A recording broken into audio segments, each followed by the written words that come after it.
Buongiorno! Oggi ti mostrerò come preparare la ricetta segreta per la salsa di pomodoro della mia nonna. Mwah! Just kidding. Let's make a bullwhip.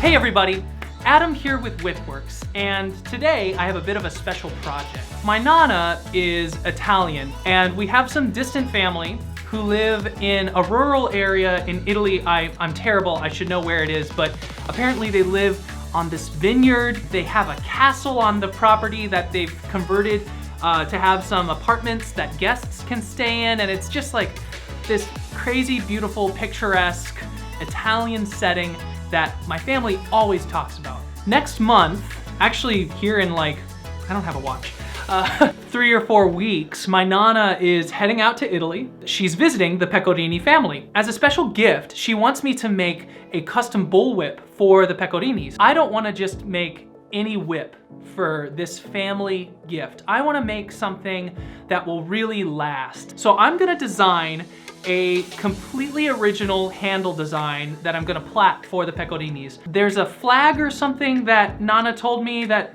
maybe I could use. Anyways, I need to give her a call so I can find out more information, and then I'm gonna design a custom whip handle. Let's get started. Hello? Hey Nana, how's it going? Hi, Adam. It's going fine. Good. How are you? I'm doing great. I'm just about to get started on this whip for the Pecorinis, and I just wanted to get a couple details about it real quick. Okay. I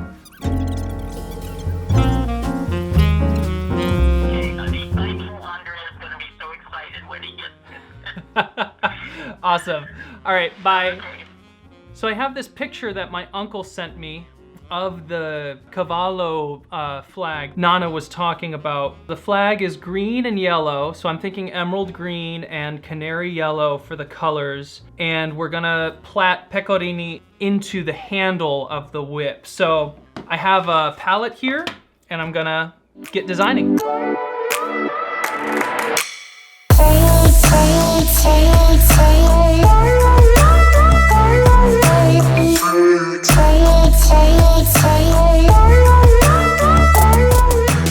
I like doing box patterns on the outside of these more specialty designs because it looks great and it's pretty easy, and then the transitions are much more manageable.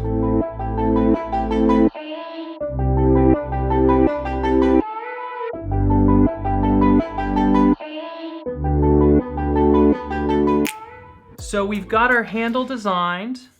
It's gonna be a 7-footer with a 10-inch handle. So now all I have to do is get started. Let's go.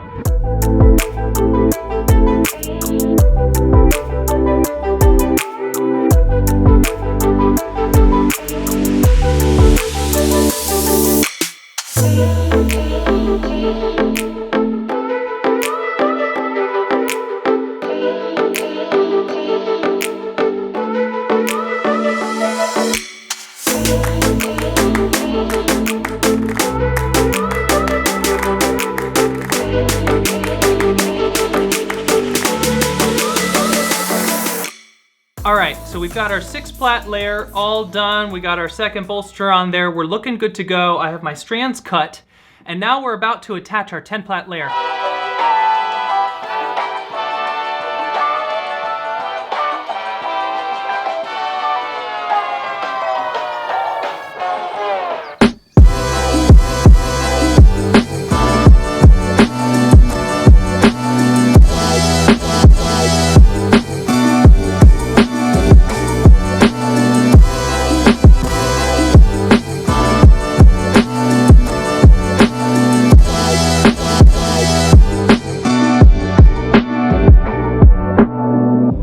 Have it. The 10-plait layer is done and ready to go. Now all we have is the final layer of plaiting to do. I'd love to get in on this new, more complex pattern that I made, but it's getting late and I'm gonna hit the sack, and I will tackle the 16-plait layer tomorrow.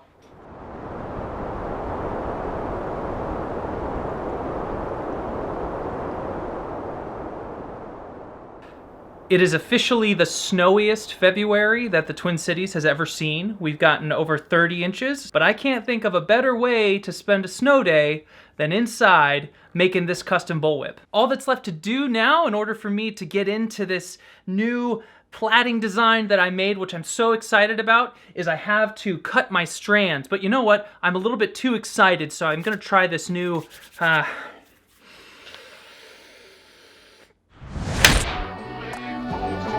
nice.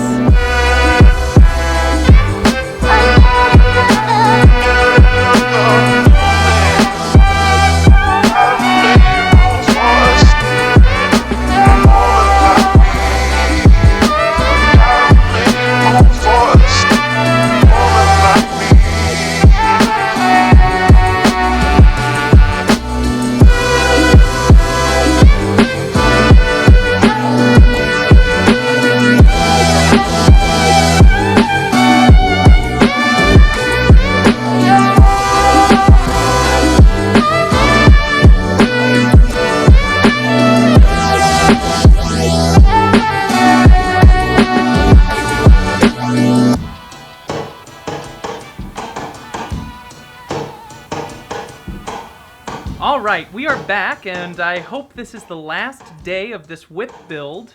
It's looking great, and the epoxy has all dried, so now I just have to add on the accent knot. I'm looking at this picture, so I don't know if I want to make these accent knots green and yellow with the rest of the body. I was thinking about red and white. I don't know. Do I want to add some blue? Let's get started.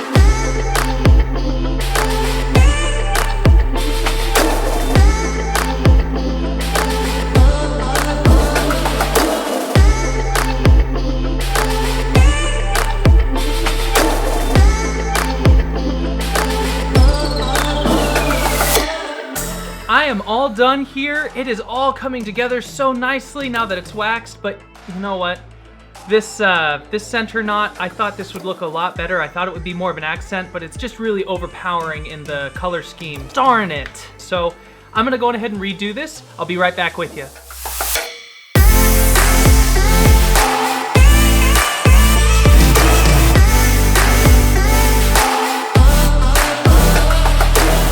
And here it is, folks, finished. I am so glad that I went back and redid this middle knot. It looks so much better in all green and yellow. I think I just got a little bit too fancy trying to incorporate all of the different colors in the flag. I think that this is a good lesson for me to learn moving forward. I think less is more when it comes to the color scheme. And unless you're really working with something that has like 3 strong colors each equal or 4 strong colors each equal, I think just stick with the main color scheme. I think it looks really good. The letters are all straight. Here's something that I need to keep in mind for the future.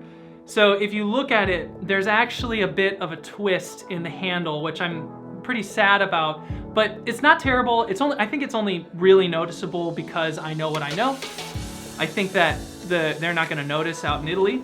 I was looking at my plaiting pattern that I made, and I realized that my letters got off by 1 square, 1 plait. If you were to underline it, the R-I-N-I is actually a little bit higher than the P-E-C-O. Now, this is not terrible. I mean, I could have chosen to do it that way. It actually, it looks like a stylistic choice. But moving forward, I need to be more careful when I'm making lettered patterns to not allow that to happen, to be sure that everything is straight in a line and really be meticulous about that letter placement. Other than that though, turned out great. These accent patterns, I could not be happier with how these turned out. Taking the time to design the transition between the herringbone pattern into these zigzag patterns and following that pattern, it just looks great, and I really want to make more of these. If you order a whip from me and then message or email me with a request for custom plaiting done on the thong of the whip, I will design a custom design to add to your whip, inspired by whatever handle pattern you choose. I get to experiment with new designs and you get something special and extra custom for no extra cost. Thank you all for watching. This was a super fun project. It was awesome to try something new. It was an amazing learning experience. Like, subscribe, comment, and as always, happy crafting.